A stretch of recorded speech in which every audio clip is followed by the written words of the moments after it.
तो देखिए, रमजान से पहले बंगाल में कांग्रेस की ओर से डिमांड आ गई है। अधीर रंजन चौधरी ने ममता बनर्जी को एक चिट्ठी लिखी हुई है। ईद पर कम से कम 3 दिन की छुट्टी दी जाए, ये कहना है कांग्रेस की ओर से। रोजा रखने वाले कर्मचारियों के लिए टाइमिंग बदले, ये भी कह रही है कांग्रेस पार्टी। तो देखिए, रमजान शुरू होने वाला है और इसी मौके पर अब कांग्रेस पार्टी की ओर से एक चिट्ठी लिखी गई है ममता बनर्जी को। वो कहते हैं कि 3 दिन की छुट्टी जो है वो डिक्लेयर की जाए। चिट्ठी में लिखा गया है कि कम से कम 3 दिन की छुट्टी चाहिए रमजान के इस पाक महीने में।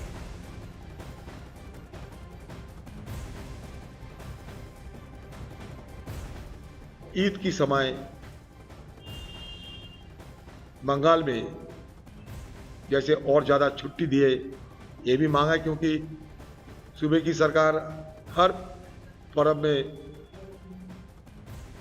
जितना दिन मर्जी उतना दिन छुट्टी देते हैं, तो ये भी मांग रखते हैं।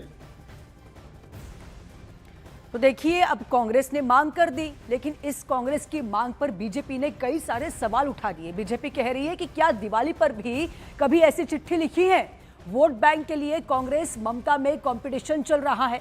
चुनाव से पहले मुस्लिमों का हमदर्द बनने की होड़ मची हुई है कांग्रेस में, यह बीजेपी का आरोप है।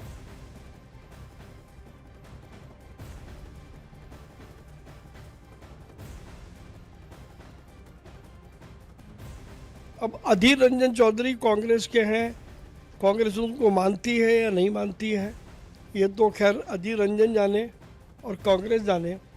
लेकिन जो कुछ उन्होंने कहा मुझे अच्छा लगता। यदि वो दिवाली पर भी ऐसा बोलते, वो होली पर भी अभी आने वाली है, होली पर भी वो इस प्रकार के अवकाश की मांग करें, तो मैं समझता हूँ कि तब सार्थकता सिद्ध होगी। केवल एक वर्ग को खुश करना देश की समस्याओं का हल नहीं है। क्या अधीर रंजन जी ने कभी ये पत्र लिखा पश्चिम बंगाल के मुख्यमंत्री को कि दिवाली के मौके पर 3 दिन की छुट्टी होनी चाहिए? क्या उन्होंने ये पत्र पश्चिम बंगाल के मुख्यमंत्री को, अधीर रंजन जी जो कांग्रेस के एलओपी रहे हुए, उन्होंने ये लिखा कि होली के लिए 3 दिन की छुट्टी होनी चाहिए? तुष्टीकरण की राजनीति का अंत हो चुका है अधीर रंजन जी।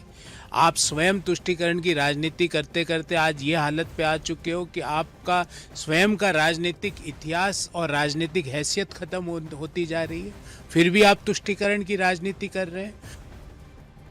तो चुनाव से पहले उठी इस मांग पर अब बीजेपी नेता तो यहां तक कह रहे हैं कि 3 छुट्टियां तो पाकिस्तान और बांग्लादेश दिया करते हैं, भारत में इससे कांग्रेस को मुस्लिमों का साथ नहीं मिलने वाला है।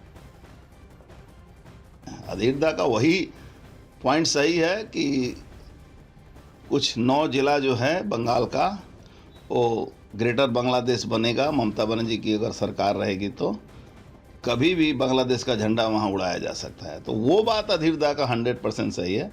अधीरदा के साथ ही कोई मुसलमान ईद का 5 दिन छुट्टी का डिमांड करे तब भी नहीं जाएगा। वो आएगा, वही क्या नाम है, यूसुफ पठान 5 बार मस्जिद में नमाज पढ़ा। अधीरदा ऐसा आदमी को हारना। पश्चिम बंगाल को पश्चिम बांग्लादेश बनाना चाहते हैं ये सब पार्टी, खास करके तृणमूल कांग्रेस इन लोगों का जो मुस्लिमवादी राजनीति है।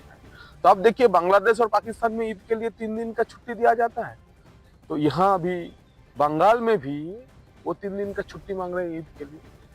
अभी अगला देखिएगा, वो मुख्यमंत्री या डिप्टी सीएम या चीफ मिनिस्टर के लिए भी मुसलमान लोगों का वो खिदमत करते हुए बोलेंगे कि डिप्टी चीफ मिनिस्टर चाहिए मुसलमान लोग। तो ये स्वाभाविक है। और असली सेटिंग जो है ये कांग्रेस और टीएमसी, सीपीएम और टीएमसी का बीच में जो है, ये आप देखते रहिए। अधीर चौधरी का ये चिट्ठी का पॉजिटिव रेस्पॉन्स मुख्यमंत्री देंगी